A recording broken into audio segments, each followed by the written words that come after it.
My name's James, and I'm a wildlife and survival expert. I've dedicated my life to diving into the world's harshest and most dangerous environments. I'm going to show you what you need to know in order to make it out of these places alive. Hacienda del Patrón. This place may be small in size, but it can be the most dangerous place in all of Miramar. This place is crawling with dangers of all different types. In old mention of the drug cartels in this area, this place can seem like a deadly maze to the inexperienced traveller. I'm going to show you how to navigate it in order to survive. The most important thing you can do here is have a plan. You want to try and figure out where you're going to land and be aware of the locations others are landing as well and be ready to adapt. I decide to land on the high balcony to have better vision in limited exposed areas. I'm lucky enough to quickly find the powerful SLR, which is in the DMR class of rifles. I know I'm going to have to put this gun to good use quickly if I want to survive. This place is crawling with savages that would take my life just for stepping foot in their home. I try to say salutations, but I'm met with gunfire.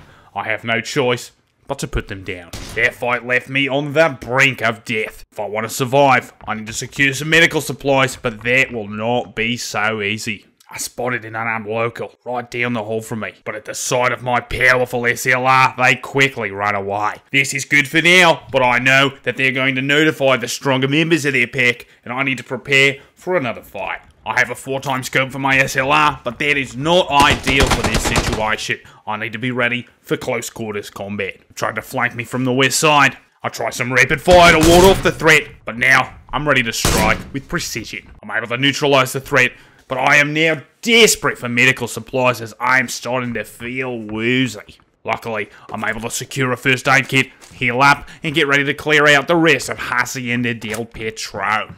I acquire an AK-47 from that last man, which is ideal for these close quarters. I've survived the initial drop, but there's a lot of work to be done if I want to walk out of here in one piece. I've made a lot of noise in this area in that last fight, and I need to reposition. I've started to move through Hacienda looking for signs of life. From the lounge to the sauna, this place seems calm. Still haven't found that unarmed local from earlier, and I get this strange feeling of being watched. I find another first aid kit luckily and begin hearing footsteps around me. Thank the gods I've relocated. Apparently they were planning an ambush on my last location. I'm a bit slow on that shot, so I instead stay patient and wait for my moment. They do not know where I am, so I'm able to take some panchicks to numb the pain from that earlier fight as these footsteps grow louder around me. They begin converging on me. I try and stay calm and still and just wait. I have to remember that I am not here to hunt. I'm here on an educational mission to learn about these environments and the creatures that inhabit it. I know sometimes these creatures charge as a taunting technique, and I'll take some warning shots to let them know to stay away. I hear them scamper away. It appears as though I've bought myself some time to explore this area. The Hacienda is surrounded by miles of dry and dangerous desert, also known as the bush.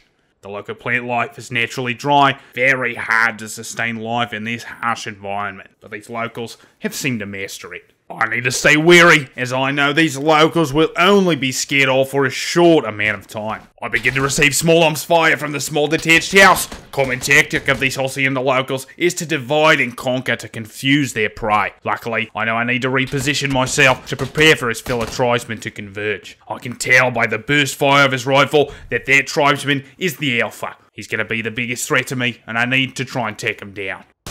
I return fire to let him know exactly who he's messing with. As I try to gain position, I receive fire from his other tribesmen as predicted. My research of this area is starting to pay off. As bullets rain over my head, I can tell that these locals are now shooting to kill. I decide to return the favour.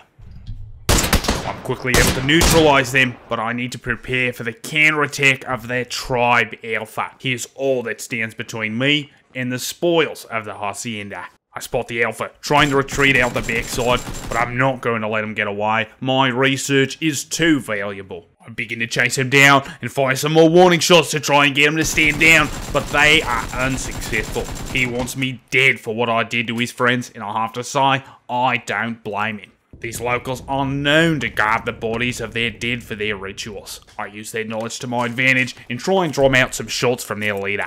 My plan works, and I spot him. I throw a stun grenade to try to humanely deal with this beast. He's stunned, but he is a tough bastard. He uses his hand to try and block my incoming shot. I've injured him, and he begins firing out of control to try and scare me off. He lays down to tend to his wounds, and I use their time to move in for the kill.